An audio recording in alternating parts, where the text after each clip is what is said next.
వైసీపీకి వరుసగా షాకుల మీద షాకులు తగులుతున్నాయి. తాజాగా మరో సీనియర్ నేత జగన్ కు ఆప్తుడిగా చెప్పే బాలినేని శ్రీనివాసరెడ్డి పార్టీకి గుడ్ బై చెప్పేయబోతున్నారా అంటే అవునని అంటున్నారు ఆయన వర్గీయులు. ఈ సమాచారంతో పార్టీ అధినేత జగన్ బాలినేనిని పిలిపించుకుని మాట్లాడారు. తాడేపల్లి ప్యాలెస్ లో బాలినేనితో జరిపిన చర్చలు అసంపూర్తిగా ముగిసినట్టు తెలుస్తోంది. ఈ నేపథ్యంలోనే బాలినేని వైసీపీకి రాజీనామా చేసే ఆలోచనలో ఉన్నట్టు ఆయన సన్నిహిత వర్గాలంటున్నాయి. ఇవాళ రేపు పార్టీకి బాలినేని రాజీనామా చేసే అవకాశం ఉందంటున్నారు. జగన్ కు బాలినేని శ్రీనివాస్ బంధువు కూడా. వైసీపీ రాజ్యసభ సభ్యుడు వైవి సుబ్బారెడ్డికి స్వయంగా బావ కూడా అవుతారు.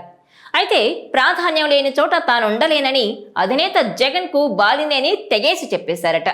పార్టీలో తనకు అవమానాలు ఎదురయ్యాయి, తనను పార్టీ పట్టించుకోవడం మానేసింది, నేనిక పార్టీలో ఉండలేను, తన దారి తాను చూసుకోబోతున్నానని, ఇక తనను వదిలేయాలని తేల్చి చెప్పినట్టు ప్రచారం జరుగుతోంది.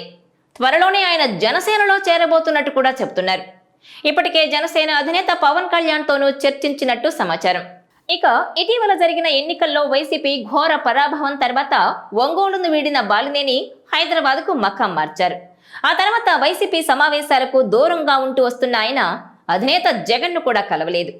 ఇటీవల ఒకసారి ఒంగోలు వచ్చిన మరుసటి రోజే మళ్లీ వెళ్లిపోయారు.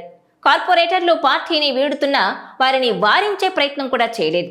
3 నెలల పాటు వైసీపీకి దూరంగా ఉన్న బాలినేని 2 రోజుల క్రితం తాడేపల్లి ప్యాలెస్ లో అధినేత జగన్ తో సమావేశమయ్యారు. ఎన్నికల తర్వాత బాలినేని జగన్ ను కలవడం ఇదే తొలిసారి. దాదాపు 20 నిమిషాలు ఇద్దరూ మాట్లాడుకున్నారు. ఒంగోలు జిల్లా పార్టీ బాధ్యతలను తీసుకోవాలని జగన్ చేసిన ప్రతిపాదనను బాలినేని తిరస్కరించినట్టు తెలుస్తోంది. పార్టీ అధికారంలో ఉన్నప్పుడు బాధ్యతల నుంచి తప్పించి ఇప్పుడు బాధ్యతలు అప్పగిస్తాననడంపై బాలినేని సీరియస్ అయినట్టు సమాచారం.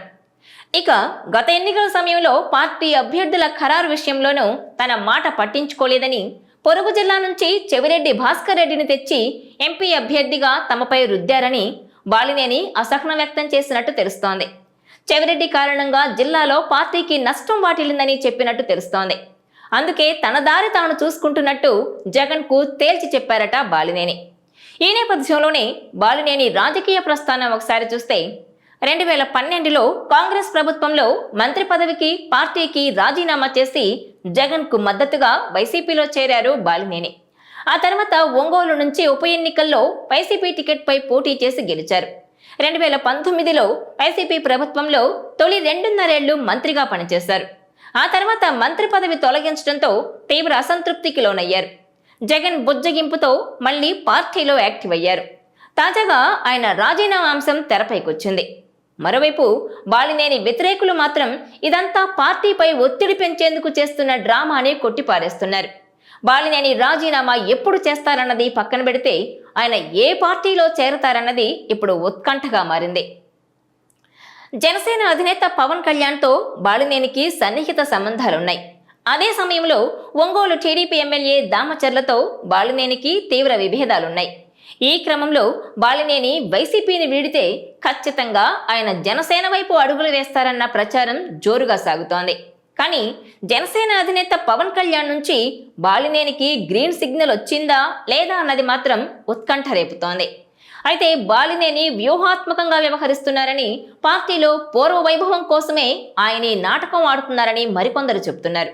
చూడాలి మరి బాలినేని రాజకీయ భవిష్యత్ ఎలా ఉంటుందో. ఈ వీడియో మీకు నచ్చినట్లయితే please share, like and subscribe R24 Telugu.